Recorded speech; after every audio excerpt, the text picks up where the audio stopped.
Water and sewer system improvements top the list of priorities in Tyler's proposed budget. That $219 million proposed budget calls for a lower property tax rate along with a higher fee on your water bill. KLTV7's Emma Burns has more on how it could impact your own budget. More than $14.5 million is proposed for water and wastewater improvements in Tyler next year.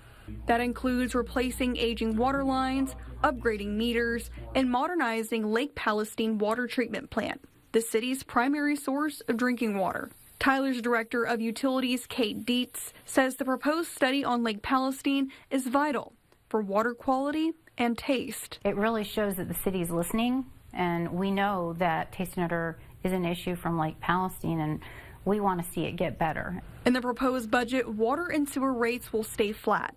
People will see an increase in what's called the regulatory compliance fee. The $6.47 increase is for EPA-mandated wastewater upgrades. The fee currently sits at $19.70, meaning after it's all said and done, you'll pay $26.17 a month. City Manager Edward Broussard says that increase would roll out in two phases, starting with a little over $3 added to bills this October.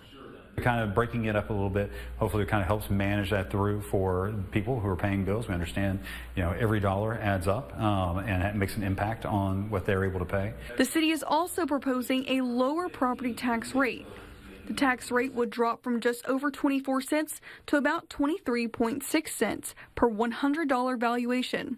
Rising property values mean the average homeowner will still pay about $32.41 more next year. Emma Burns, KLTV7 News. And looking ahead, the first public hearing for the proposed Tyler budget will be August 27th, with the final hearing and a council vote set for September 10th.